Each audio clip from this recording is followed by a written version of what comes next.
오늘 하나님의 말씀은 시편 23편 1절에서 6절, 시편 23편의 두 번째 시간입니다. 우리가 지난 시간에 1절부터 3절까지 봤지만 오늘은 전체를 한번 보면서 마무리하려고 합니다. 시편 23편 1절에서 6절 말씀을 제가 가진 성경은 구약 818쪽인데요. 우리가 한 목소리로 봉독하도록 하겠습니다. 다 암송하는 구절입니다만은 함께 봉독하겠습니다. 시작. 여호와는 나의 목자시니 내게 부족함이 없으리로다. 그가 나를 푸른 풀밭에 누이시며 쉴 만한 물가로 인도하시는도다. 내 영혼을 소생시키시고 자기 이름을 위하여 의의 길로 인도하시는도다. 내가 사망의 음침한 골짜기로 다닐지라도 해를 두려워하지 않을 것은 주께서 나와 함께 하심이라.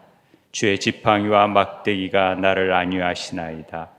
주께서 내 원수의 목전에서 내게 상을 차려주시고 기름을 내 머리에 부으셨으니 내 잔이 넘치나이다. 내 평생의 선하심과 인자하심이 반드시 나를 따르리니 내가 여호와의 집에 영원히 살리로다. 아멘. 찬양을 통해서도 우리가 이렇게 아름다운 시편을 고백하고 또 이 시편이 어떤 의미를 지니는지를 다시 한번 많은 분들이 회자하고 또 즐겨 암송하고 이렇게 읽고 있는 시편이 어떤 의미를 지니는지를 우리 그리스도인들이 좀 분명하게 알아야겠다라는 측면에서 다시 시편 23편을 보고 있습니다. 제가 국어를 좀 잘했던 것 같아요. 학창 시절에 국어만. 그래서 시를 굉장히 좋아했었습니다. 그런데 이제 제가 시를 공부할 때 아무래도 그 국어책에 모든 참고서에 나와 있는 문제집을 통해서 어떤 문제가 나올지를 다 이렇게 적었던 기억이 납니다. 그리고 선생님이 얘기했던 말 토시 하나 빠지지 않고 다 깨알같이 적어서 시의 주제가 뭔지, 이게 상징하는 의미가 뭔지, 어떤 이 단어는 어떤 중의적인 의미가 있고 그래서 어떤 대꾸를 이루어가고 있고 어떤 은유와 직유를 쓰고 비유법을 쓰는지 이런 것들을 막 공부했던 기억이 납니다. 여러분, 우리 요즘은 어떻게 공부하는지 모르겠지만 AI가 다 가르쳐 주는지 모르겠지만 이렇게 했던 기억이 나죠. 빨간 펜 뭐 해가지고 별표 치고 또 이렇게 이건 강조 용법이고 뭐 중요하고 수미 쌀과할법으로 끝에 맞춰야 되고 이런 어떤 공부를 했던 기억이 나는데 시가 그렇게 굉장히 함축적인 의미가 많잖아요. 그런데 우리는 시편을 너무 가볍게 한 절 한 절 우리 통독하면서 한 절 한 절 올리는 것도 너무 힘들어하는 분들 보게 되는데 이 시인의 그 감정을 노래한다라는 것은 그냥 이렇게 막 되어지는 게 아니라 성령의 감동으로 되어진 부분이기 때문에 우리가 그 깊이를 알면 알수록 너무 놀라운 하나님의 말씀을 깨닫게 되는 것이죠. 제가 이 시편 23편 가지고 2년을 설교하는 목사님을 실제로 봤어요. 2년 동안 한 절 가지고 몇 달을 하고 한 절 가지고 몇 달을 하고 사실 정말 그만큼 그 우물 속에서 나오는 깊이 있는 말씀을 끌어당길 수 있는 아주 귀한 말씀이라는 것을 우리는 볼 수 있습니다. 우리가 지난 시간에 1절부터 3절까지 우리가 살펴봤는데요. 사실 여호와는 나의 목자다. 이 고백을 통해서 정말 나의 목자라면 우리 삶에 무엇이 부족하겠는가? 그거면 충분하지 않느냐? 이런 말씀을 드렸습니다. 우리가 왜 우리 삶의 부족함이 느껴지느냐? 그것은 여전히 우리가 주님이 나의 목자가 되지 못하고 주님 한 분만으로 만족한다는 고백이 아닌 다른 것들을 추구하고 찾기 때문에 그렇다. 세상을 찾다 보면은 늘 우리에게는 부족함이 있습니다. 그러나 모든 것을 가지신 그 주님께 의탁하고 그분이 나의 목자가 되시고 그분께 전적으로 나를 맡긴다면 우리의 삶은 부족함이 없을 것입니다. 그 얘기를 지난 시간에 말씀을 드렸습니다. 왜냐하면 그분은 선한 목자이기 때문에 생명을 바쳐서 그 양들을 보호하고 꼴을 먹이고 인도하고 이끌어 가시기 때문에 그렇습니다. 세상의 버팀목을 잡고 또 세상 안에서 살아가는 자들은 늘 자기 스스로는 부유하다 하나 심령이 가난하게 되지 못합니다. 그렇기 때문에 늘 부족함이 느껴지는 것이죠. 그러나 심령이 가난하고 늘 하나님의 임재를 사모하는 자들에게는 그 임재가 채워짐으로 인해서 내 삶이 많은 것들이 부족할지라도 하나님의 은혜가 있기에 그 충만함을 누리게 된다라는 사실을 우리는 지난 시간에 말씀을 통하여서 깨달았습니다. 그리고 그런 나의 목자가 우리를 어디로 인도합니까? 푸른 풀밭으로 인도하신다라는 것을 볼 수 있죠.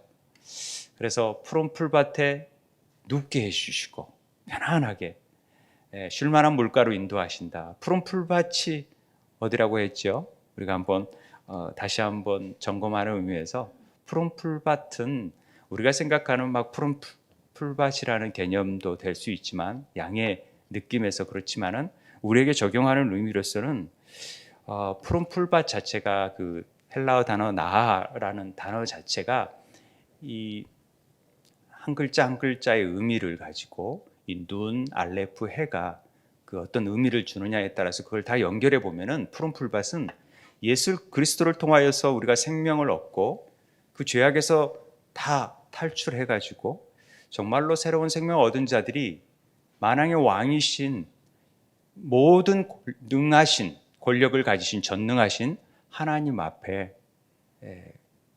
그것들을 다시 살리시는 생명을 불어넣으시는 그분 앞에 호흡하며 예배하며 기도하는 곳이 우리 푸른 풀밭이다라는 말씀을 드렸지요.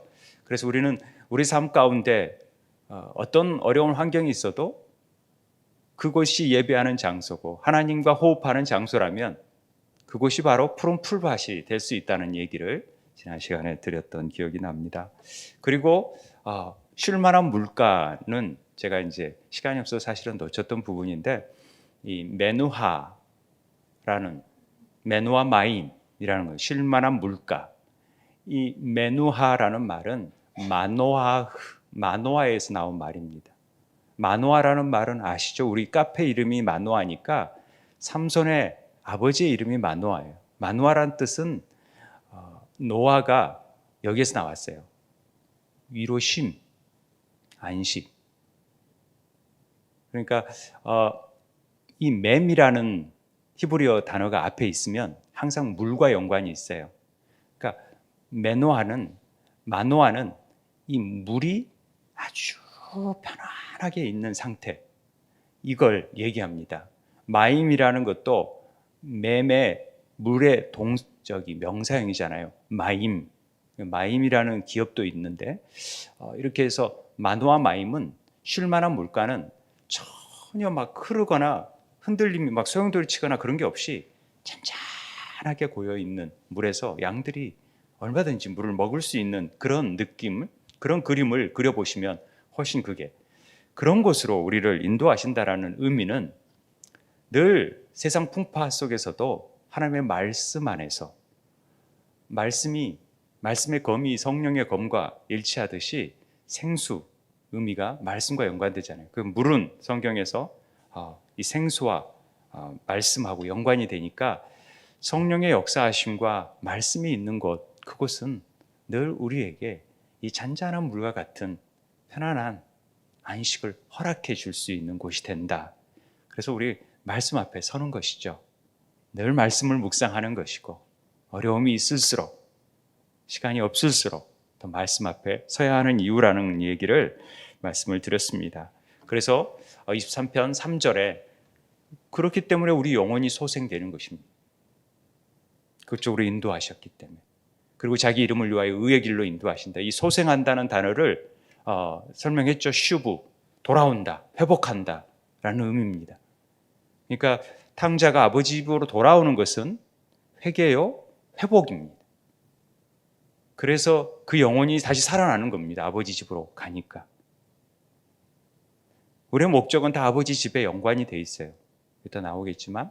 그런데 이 소생시키다라는 표현을 조금 더 우리가 더 묵상하자면 성경에서 가장 소생이라는 말과 어울릴 수 있는 사건이 뭐냐 봤을 때는 출애굽기 가운데 홍해를 가르고 미리암이 하나님을 찬양합니다. 출애굽기 15장에서 말탄 이렇게 막 멋지게 홍해를 가르다니 이렇게 찬양하다가 그 노래가 끝나자마자 사흘길을 걸어가면서 이스라엘이 불평합니다.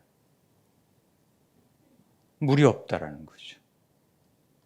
그런데 물이 딱 발견했네요. 그 물이 어디입니까? 마라. 아세요? 예. 출애굽기 15장 마라에 이르렀습니다. 그런데 이 물이 쓴 거예요. 써서 마시지를 못해. 마그네슘이 많이 함유돼 가지고 그 물을 먹으면 막 토하는 것입니다. 왜? 이게 물이야?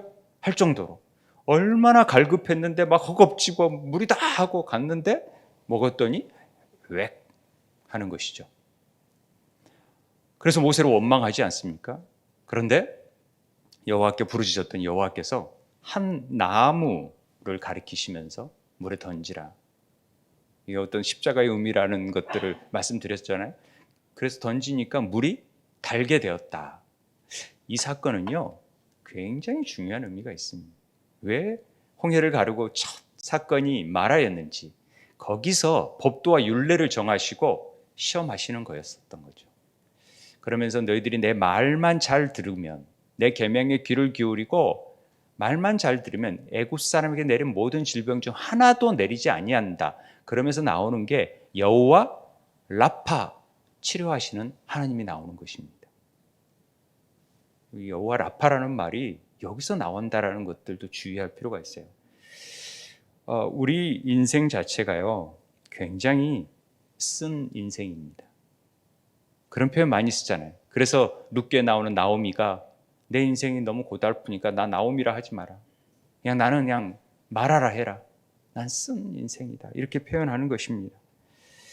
그런데 여호와가 나의 목자가 되시고 그 목자의 음성을 따라가게 되면 인생의 쓴맛을 보지 아니하고 물을 달게 하시는 하나님을 맛볼 수 있다라는 것이 이 슈브라는 단어에 포함되어 있는 의미라는 것입니다. 소생한다라는 말은 하나님이 이 쓴 인생을 다시 뒤바꾸어서 달게 만들어 버리신다라는 말에 있어요. 그것은 치료하시는 하나님이다라는 의미가 그 안에 내포되어 있는 것입니다. 우리를 회복시키시는 하나님이시다라는 말이 포함되어 있는 것입니다. 그래서 하나님은 우리를 말씀으로, 주님의 사람으로 십자가 안에서 우리를 완전히 회복하게 하는 일이 하나님의 주요 사역이라는 것입니다. 그래서 십자가의 길, 의의 길, 주님의 길로 나아가는 자들이 복된 것입니다. 우리 영혼을 소생시켜서 주의 길로 나아가게 하는 것입니다. 이게 지난 주간까지 마무리입니다. 벌써 시간이 많이 지났는데 이걸 마무리하고 있었으니 어떡합니까? 그래도 4절 보겠습니다. 우리 함께 같이 읽죠. 시작. 내가 사망의 음침한 골짜기로 다닐지라도 해를 두려워하지 않을 것은 주께서 나와 함께 하심이라. 주의 지팡이와 막대기가 나를 안위하시나. 자, 이렇게 하나님께서 우리를 소생시키고 편안한 푸른 풀밭, 쉴만한 물가로 인도하셨는데 갑자기 사망의 음침한 골짜기로 다닐지라도 해를 두려워하지 않는다? 왜 그러죠? 분위기가 3절까지는 전혀 다른 4절부터는 오케스트라 연주가 굉장히 서정적으로 이게 사계처럼 막 비발디의 사계처럼 막 봄의 연주를 막 하고 있다가 갑자기 겨울로 되는 듯한 비바람이 막 몰아치고 천둥이 치는 듯한 느낌, 사망의 막 음침한 골짜기가 아무 음산한 기운이 확 우리 삶 속에 들어오는 듯한 느낌? 왜 이런 일들이 갑자기 나타나는 거죠? 왜 이런 반전이 일어나는 거죠? 이 사막의 음침한 골짜기는 찰마웨트라는 말로 찰, 그늘이라는 것이 그림자라는 건데, 마웨트는 무트라는 단어에서 나온 건데 죽음이라는 뜻이에요. 죽음. 그러니까 죽음의 그림자가 비추어지는 거예요. 우리 삶 속에. 이거 굉장히 두려운 거죠. 어느 누구든 이 죽음의 그림자 앞에 두려움을 갖지 않을 사람들이 없죠. 그런데 그 죽음의 골짜기, 가예라는 말이 개화라는 말에서 나왔는데, 이 골짜기라는 단어는요, 굉장히 교만, 높아짐, 골짜기가 높잖아요. 오만, 이런 것들의 의미가 내포되어 있어요. 그런데 그 죽음의 그늘이 드리워진 골짜기, 이런 데에서 지금 양이, 목자가 양을 그쪽으로 인도한다? 푸른 풀밭으로 쉴만한 물가로 인도한다 그랬는데 갑자기 왜 죽음으로 인도할까? 이런 의문을 가질 분들이 있다고 생각합니다. 이건 이 양치는 부분을 잘 몰라서, 우리가 그런 부분에 좀 익숙치 않으니까 느끼는 의문입니다만은, 실제적으로 제가 지난 시간에 양을 치는 법에서 두 가지 종류가 있다 그랬죠. 겨울에서 봄까지는 보통 집 앞에 하루 거리에 따라서 양을 친다, 그런 표현을 했습니다. 그래서 아침에 갔다가 저녁에 돌아와서 양을 우리에 넣는 그런 게 양을 양육하고요. 그 다음에 봄부터 가을까지는 이제 목초가 나고 식욕이 왕성한 때이기 때문에 빨리 먼 거리까지 가서 3개월이 걸리고 6개월이 걸리고 여러 달에 걸쳐서 밖에 나가서 싸가지고 가서 양들을 보살피는 일을 합니다. 그런데 양들이, 푸른 초장이, 우리가 저번에 시간에 봤듯이 유대 광야에 뭐 푸른 초장이 많이 있겠습니까?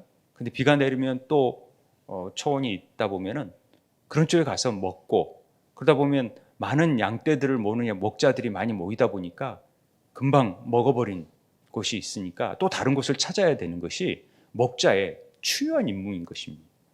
그러니까 양은 무조건 목자를 따라가지만 목자는 끊임없이 다음 먹을 거리를 찾기 위해서 이곳저곳을 둘러봐야 되는 것이죠. 그런데 광야에서 그 가까운 곳이 아니라 멀리 가기 위해서는 반드시 헤쳐나가야 되는 곳이 깊은 계곡입니다. 그걸 넘어야지만이 초원이 있다라는 거죠. 그래서 어쩔 수 없이 그곳을 지나야 될 때가 있어요. 마치 우리 처마고도 같은 데 보면은 막 절벽 가까이 막 아스라이 이렇게 가서 이렇게 가는 경우를 보게 되는데, 그렇게 양을 이끌고 가야 될 때가 있어요. 그리고 그 높은 고산, 이런 절벽 같은 데가 오히려 양질의 꼴이 있다라는 거죠. 그러니까 그 꼴을 먹이기 위해서라도 그쪽으로 데리고 가야 되는 것이죠. 그래서 이 사망의 음침한 골짜기가 나오는 것입니다. 그런 쪽으로 데려갈 수 있다라는 것이잖아요. 그런데 최상급의 꼴을 먹이기 위해서 그쪽으로 데려가면서도 불구하고 양떼들은 이게 뭐지? 왜 우리를 이상한 곳으로 끌고 가지? 이거 뭐야? 올라가기도 힘든데, 위험한데, 그리고 막 미끄러지는데. 그러니까 실제적으로 양들이 미끄러지기도 하고 위험에 처하기도 하고 뒤처지기도 하고, 그래서 그 목자가 다 챙길 수 없잖아요.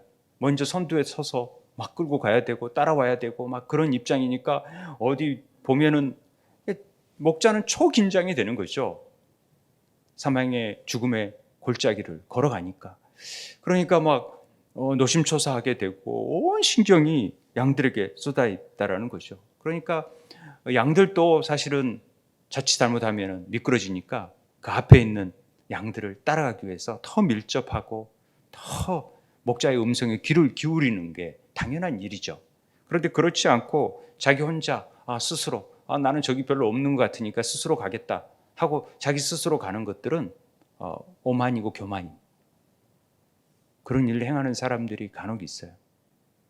저기 가도 뭐 별 볼 일 있겠나 라고 생각하는 경우가 많지요. 그런 경우도 있다라는 것을 우리가 좀 알고 계셨으면 좋겠어요. 스스로 오버하게 되고 스스로 내가 뭔가 내 스스로 꼴을 찾아보겠다라는 것들이 얼마나 위험한 일인가를 우리는 알아야 되는 것이죠. 그런데 그런 쪽으로 막 가는데도 양들은 잘 몰라요. 그런데 목자는 알죠. 그 너머에 뭐가 있다라는 거. 미리 가봤으니까, 답사를 해봤으니까 다 아는 것입니다. 그러니까 양을 끌고 가는 것입니다. 그러면 양에게는 두 가지 유익점이 있어요. 전혀 맛보지 못했던 초원에만 있던 그 풀하고 이 골짜기에 있는 풀은 좀 달라요. 굉장히 질이 좋아요. 그러니까 또 다른 맛을 맛볼 수 있는 것이죠. 그리고 또 다른 목초지에 가서 살다 보니까 몸이 건강해질 수밖에 없어요. 속으로. 그리고 이거 올라가잖아요. 계곡을 올라가면 평지만 있다가 막 먹다 보면은 양들도 이 절제가 잘 안 돼서 한없이 먹는데요. 우리 키우는 개들이 그렇잖아요. 사료를 모르고 제 친구 목사님이 모르고 그냥 놔뒀더니 그걸 다 먹었더래요. 그래가지고 배탈이 나가지고 병원에 가서 돈이 더 들었다고. 사료가 아까운 게 아니라. 그러니까 이게 더 빵빵해지면 주는 대로 먹으니까 나중에 가서는 이게 힘들어지는 거죠. 걷기가. 그리고 이게 짜분한다 그러나요? 이게 막 다리가 휘어지고 그래서 이렇게 일찍 죽게 된다는 거죠. 우리 조금 더 늘씬해서 운동을 많이 해야 되는데 그런 생각이 듭니다만은 그렇다라는 거죠. 그래서 그런데 양도 그렇게 비대해질 수 있는데 이 계곡을 올라가면서부터 힘들고 막 이게 뭐야 이게 이런데 올라가나 그러면서 이 다리가 튼튼해지기 시작하고 막 몸이 발달하기 시작하고 새로워진다라는 것입니다. 그리고 중요한 건 목자하고 굉장히 친밀해져요. 혹시 미끄러지면 목자가 또 그걸 알고 달려 나와가지고 지팡이로 탁 걸어서 채서 구해주거든요. 떨어질세라, 넘어질세라. 또 뒤처지면 막대기로 탁 던져가지고 짐승이 오면은 그걸 다 싸워가지고 탁 이렇게 이끌어주고 사망의 음침한 골짜기로 갈지라도 제 지팡이와 막대기로 가지고 막 안위해 주시니까. 그래서 이렇게 나아가는 거죠. 그러면서 목자의 숨결을 느끼기 시작해요. 양들이 그 음성에 더 익숙해지고 이런 장점이 있다라는 것이죠. 저는 이게 우리 삶 속에서 적용해 보면은 우리 삶도 그런 거 아닌가 싶어요. 때로는 왜 우리 하나님께서 내 인생에 왜 이런 가파른 길에 나를 인도해 가시지?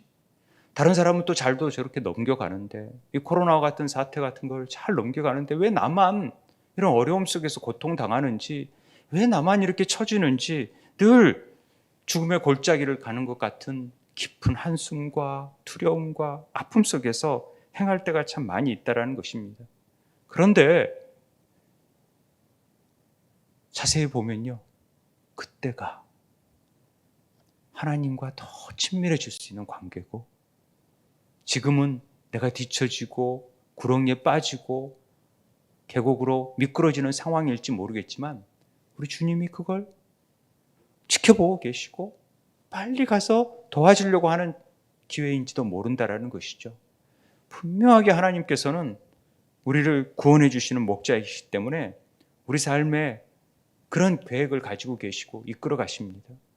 그러면서 우리들은 그 목자를 더 알게 되고 우리가 더 믿음 안에서 성장하게 되고 더 하나님의 말씀 앞에서 다져지게 되고 그래서 우리가 더 새로워지는 것을 느끼게 됩니다. 제가 늦게 목회를 했지만은 사업을 하면서 참 어려웠던 때가 있었습니다. 남에게 피해를 준 적이 한 번도 없었다가 갑자기 IMF에 부도를 나면서 사업장이 굉장히 어려워졌어요. 그래서 뭐 한 달에 막 수억씩 손해를 보니까 그 스트레스가 너무 컸죠. 그럴 때 하나님이 제가 미끄러지고 나락으로 떨어질 때 탁 걸어주셨어요. 그래서 품어주시는데 그 위로와 평안이 얼마나 놀라웠는지 제가 돌아보니까 그때가 가장 행복했던 그리고 하나님과 가장 밀접했던 하나님을 막 찾았던 시간이었더라고요. 그래서 제가 목회를 하기로 결정을 했던 시기였기 때문에 저는 그 시간을 잊을 수가 없어요. 여러분, 좀 힘들고 고난스러운 때가 있지만 오히려 그때가 하나님을 더 찾을 수만 있다면 그것이 복된 시간이라는 것을 깨달을 수 있다는 것입니다. 아랍 속담에 이런 게 있더라고요. 해만 밝게 비치고 비가 오지 않으면 사막이 된다. 제가 이 말에 굉장히 깊게 와닿았어요. 왜냐하면 우리 삶에 늘 좋은 일만 있고 좋은 일만 있다면 우리 삶이 오히려 더 황폐해진다는 거죠. 이게 그럴 수 있나? 보세요. 많은 좋은 일 있으면요. 사업 잘 되고 막 그러니까 하나님 더 잘 믿을 것 같죠? 전혀요. 등 따스고 배 부르면요. 우리의 속성은요. 게으르게 되어 있어요. 하나님을 절대 찾지 않아요. 그런데 우리 안에 비가 오니까 하나님도 바라보게 되고 자꾸 이렇게 오니까 우리 자신을 보게 되고 교만하지 아니하고 우리가 하나님과 교제하는 기쁨을 누릴 수 있는 것입니다. 그래서 얼마나 우리 삶 속에서 고통과 즐거움, 또 어쩔 때는 승리와 패배, 어쩔 때는 성공과 실패, 산의 정상의 오름과 그 내려감, 골짜기에 이르는 이런 일들이 연속되게 하시는 것은 하나님께서 우리의 삶을 더 풍성하게 하기 위한, 그리고 하나님이 계시다라는 것, 함께 하신다라는 것을 잊지 않기 위한 하나의 안전장치라는 것을 우리는 깨닫게 되는 것입니다. 그래서 시편에 우리 119편 다 읽었잖아요. 71편에 고난당하는 것이 내게 유익이라. 이로 말미암아 내가 주의 율례를 배우게 되었나이다. 욥의 고난을 우리가 보잖아요. 그 고난을 통하여서 불순물을 제거하고 마라의 쓴불을 다 제거하고 그 인생을 달게 만들고 귀로 듣던 하나님을 눈으로 보는 역사로 만들어주시는 것이 우리 하나님이시라는 것입니다. 고난 중에 계신 분 계십니까? 그런 분이 계시다면 주님을 만나게 되는 역사가 있게 되길 바랍니다. 그럴 때 주님이 주시는 평안이 오게 되면 주님 한 분만으로 만족하다는 고백이 나오게 될 것입니다. 주님께서 우리를 이렇게 변하게 하고 또 어려움 속에서도 잊지 않고 우리를 이끌어 가신다라는 것입니다. 시편 23편의 배경은요, 이렇게 우리가 찬양했듯이 굉장히 아름답고 그런 것 같지만은 목자로 볼 때는 초긴장 상태라는 거죠.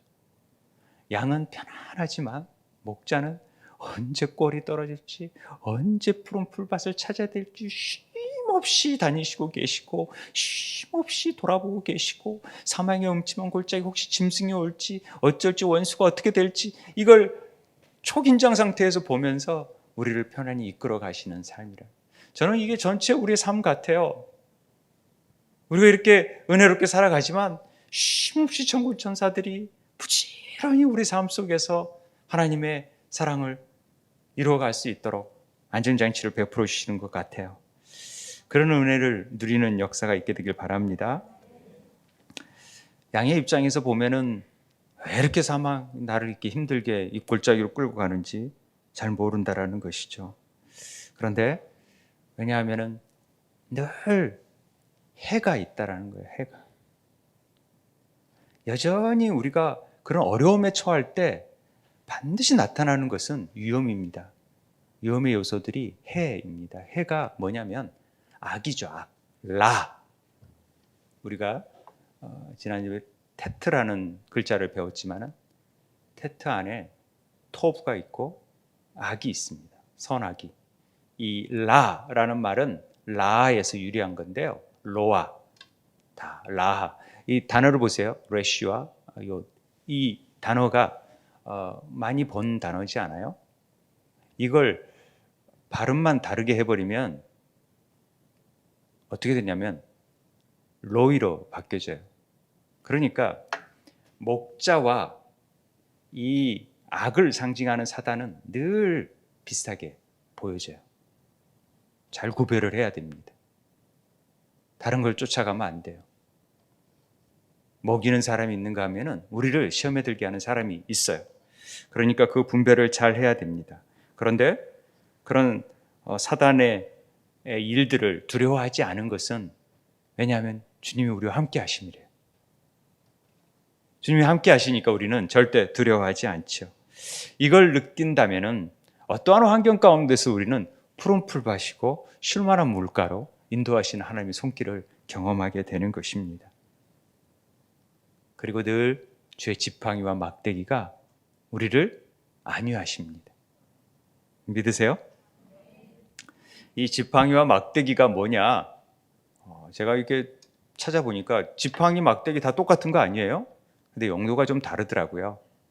그런데 이게 해석해 놓은 것들을 보면은 너무 해석들이 두 개를 혼동해놔서 좀 어려웠어요. 그런데 우리가 이 주의 지팡이와 막대기라는 부분을 우리가 잘 이해하면 될 것 같아요. 그냥 어떤 용도는 짐승을 방어하는 데 쓰는 거고요.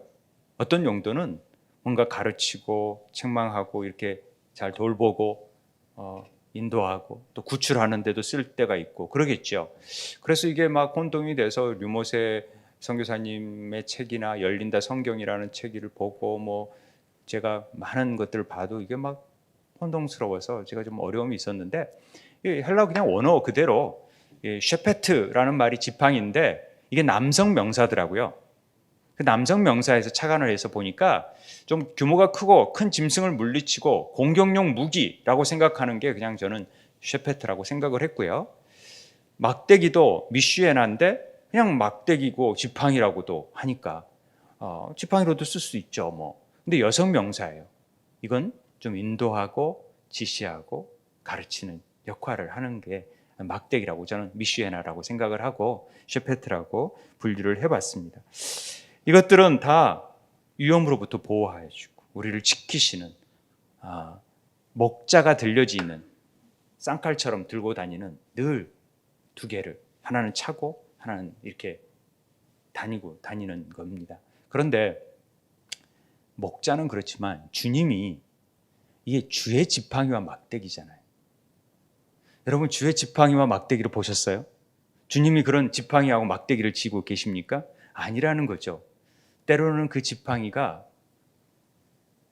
바벨론이 되고 멍둥이가 우리를 가르치고 때리는 우리의 동료가 될 수 있고 우리의 사업터의 직장 직원이 될 수 있고 또 교우가 될 수 있어요. 그걸 통해서 하나님이 우리를 가르쳐 주시는 거예요. 부딪히게 만들어서서 깨우치게 만드시는 거예요. 그래서 그 지팡이로 너 그렇게 가면 되겠니? 그리고 우리의 모난 부분들이 고쳐지고 더 바르게 해서 회복시키고 그래서 하나님께서 우리를 안위하세요. 안위. 나함이라는 단어가 굉장히 어려운 단어인데 위로하는 거예요. 이 어근의 기원을 보니까 깊은 숨심이라고 되어 있어요. 깊이 하나님이 후회가 아니라 이렇게 막대기를 제가 이런 느낌 있잖아요. 우리 아이들 어쩔 수 없이 때릴 때가 있어요. 초다를 아끼지 말아야 되니까 우리는 훈육에 매를 듭니다. 그래서 때리고 나면은 왜 이렇게 마음이 안 좋은지 뒤에 가서 즐겁습니까? 저는 그런 부모는 없다고 생각합니다. 때리고 나서는 마음이 너무 아파요. 그리고 후회가 되고 그런데 위로가 돼요. 그게 위로잖아요. 안아주고 그래서 너 잘 되라. 바르게 이끌려고. 그 느낌 아시겠어요? 그러니까 하나님이 우리를 그렇게 인도해 가시는 거예요. 사망의 음침한 골짜기로 지날지라도 해를 받지 않으려고 자꾸만 채근하시고 이끄셔서 그래 어쩔 땐 때리시고 고통스럽지만은 그게 사랑이라는 것을 나중에 알게 된다라는 것이죠. 우리가 구원받은 자지만은 시험받아 넘어질 때 있잖아요. 힘들어질 때 있잖아요. 미워질 때 있잖아요. 용서가 안 될 때 있잖아요. 그런데 남들은 어쩔지 모르지만 우리 주님은 절대 우리를 포기하지 아니하시고 사람을 보내시고 막대기로 건지시고 이끌어 주셔서 자꾸만 우리를 바르게 안위하세요. 그리고 위로를 주세요. 긍휼히 여겨주세요. 우리를 구원해 주세요. 그게 우리 목자라는 것입니다. 그게 우리와 함께 하시는 하나님의 손길이라는 것이죠. 임마누엘의 하나님의 손길이 바로 저는 주의 막대기와 주의 지팡이로 나타난다고 생각을 합니다. 하나님의 사랑을 느끼는 여러분 되시기 바랍니다. 왜 나를 때리냐고요? 이러지 마시고 하나님 마음을 헤아렸으면 좋겠습니다. 시편 5절 다 같이 한번 읽을까요? 주께서 내 원수의 목전에서 내게 상을 차려주시고 기름을 내 머리에 부으셨으니 내 잔이 넘치나이다. 갑자기 원수가 나오고 상이 나오는 건 보니까 갑자기 여기에서는 4절, 5절, 6절부터는 목자의 양의 관계가 아니라 주인과 종의 관계다 이렇게 해석하는 분도 있어요. 그런데 그냥 저는 전통적인 방법으로 그냥 양과 목자의 개념으로 그냥 보겠습니다. 내 원수의 목전에서, 원수라는 것은 짐승들이 될 수도 있잖아요. 호시탐탐 노리는 악한 세력들. 그럼 목전이라는 말이 이 해석이 우리가 볼 때는 바로 앞이라는 거죠. 눈앞에 이렇게 보지만은 이 네게드라는 말은 앞에라는 뜻도 있지만 맞은편에, 건너편에, 전혀 올 수 없는 건너편에서 있게끔 만들어버리는 거예요. 양을 보호하기 위해서. 그러면서 늘 그 가운데에서도 우리에게 상을 베푸신다. 그리고 대항하다, 맞서서 대항해주고 우리에게는 상을 베푸신다. 이런 의미 느끼시겠어요? 옵니까? 예. against라는 의미도 포함이 되게 있죠. 그러니까 그런 건너올 수 없는 곳에서 sure한 상을 베푸신대요. 이 상이 탁자, 식탁 상이에요. 어떤 상이 프라이즈 상을 주는 게 아니라 테이블이라는 거죠. 테이블을 펼쳐놓은 거죠. 탁자를. 아침에 최탁자 권사님이 웃으시던데 이 단어는 굉장히 격식적인 의미를 나타내요. 고대 그 목자들이 뭔 상이 있겠습니까? 그냥 밖에 놓고 그냥 먹는 거예요. 우리 예전에 다 길에서 바닥에서 뭐 먹을 때는 상을 어떻게 놓고 먹습니까? 그냥 하죠. 그러나 정말 손님이 온다든지 귀한 집에서는 이 상을 차려요. 왕의 집에서나 아버지의 집에서는 상을 차려주시죠. 그 상에서 불러서 먹는다? 이건요, 상을 차려주신다? 이건 굉장한 친밀한 공동체, 가족 공동체. 그래서 식구가 되는 거예요. 우리 가정교회에서는 이 목자들이 집에서 식탁을 대접하잖아요. 간식을 주지 않고. 왜요? 한 식구, 한 가족이라는 의미라는 거죠. 그래서 차려주시는 겁니다. 그래서 상을 베풀어 주시고 기름을 발라주세요. 기름을. 아니 갑자기 기름을 왜 바르는? 우리도 양의 속성을 모르면 잘 모르죠. 이렇게 먹을거리를 차려주시고 기름을 발라주시는 것은 양이 상처난 부분들이 있을 거 아닙니까? 계곡 같은 데 다치다가 다치고 찢기고 이런 부분들이 있을 때 그 감람류 같은 걸 발라주면 나으니까 치유의 개념이 있어요. 그리고 또 치명적인 것은 해충, 진드기 같은 것들이 털에 있으니까 묻죠. 그러면요 피를 빨아먹어요. 아주 상징적인 의미입니다. 피를 빨아먹는 이들이 있어요. 그런 이들을 이 기름을 바르면은 절대 그게 진드기가, 해충이 자리 잡지 못한대요. 그래서 흠뻑 발라줘요. 충분하게 발라줘요. 그러면 회복이 되는 거예요. 치유가 되는 것이. 그래서 양이 너무 좋은 거예요. 그래서 이 기름 부음이 메시아잖아요. 그리스도잖아요.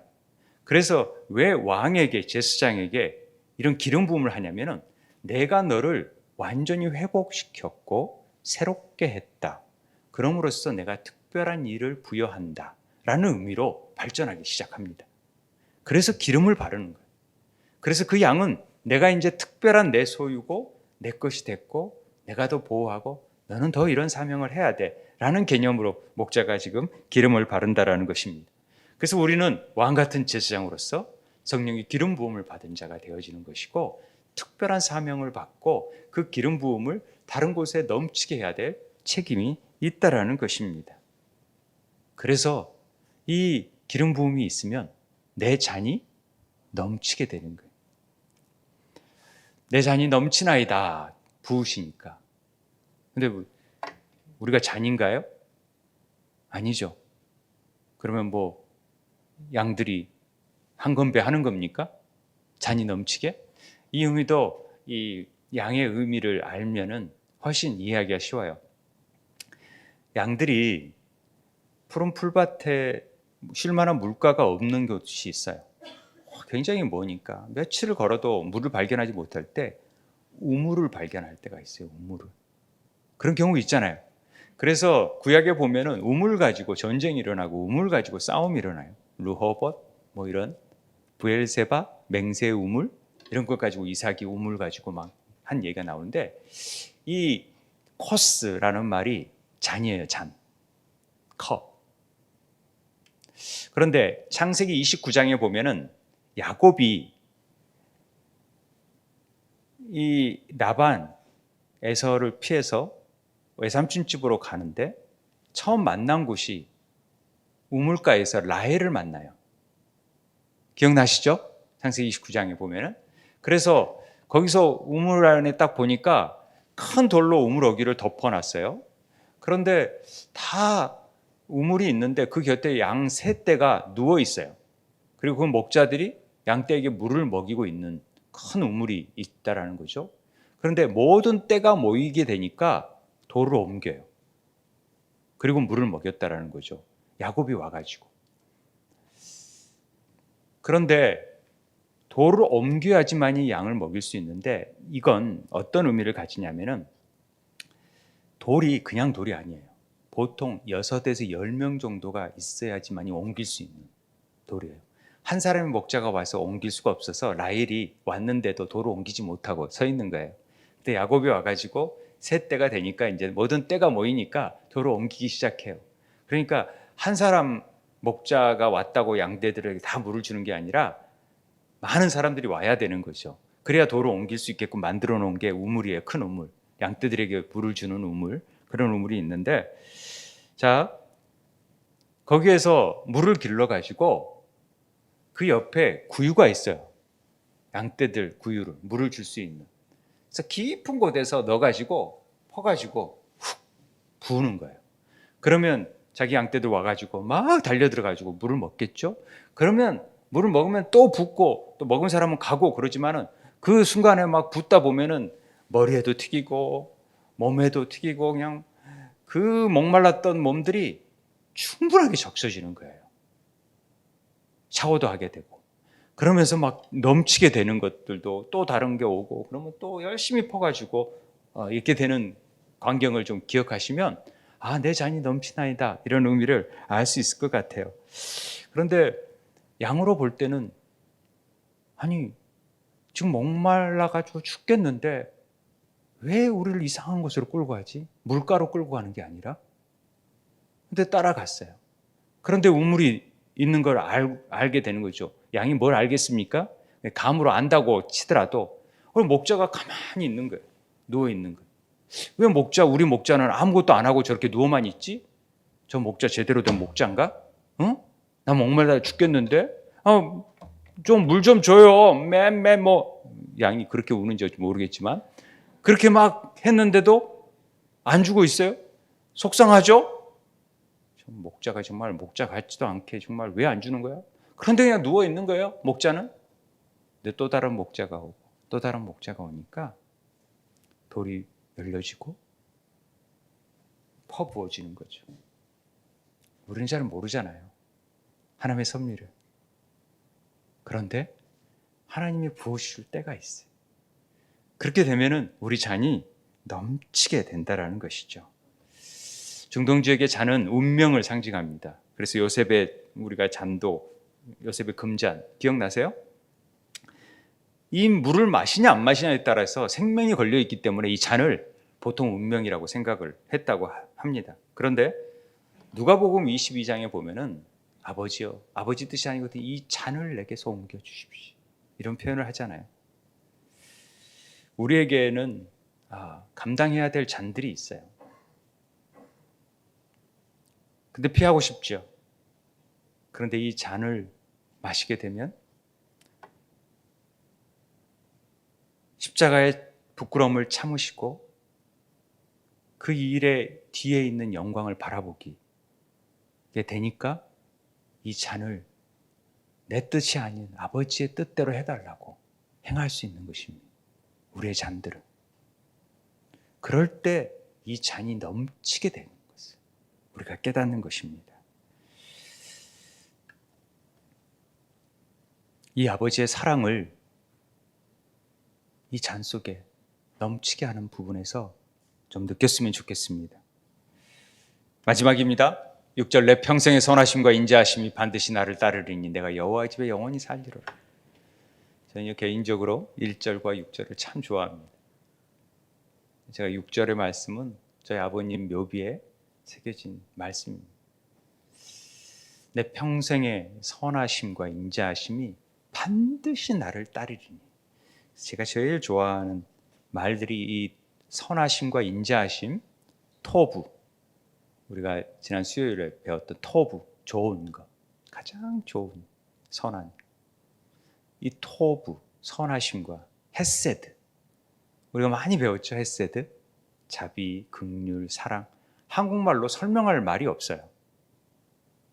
자애, 뭐 이런 것들, 그 하나님의 끓는 그 사랑, 그런 말로 표현할 수 없는 그 다음 없는 사랑을 가지고 평생에 이 선하심과 인자하심을 가지고 뭐 한다고요?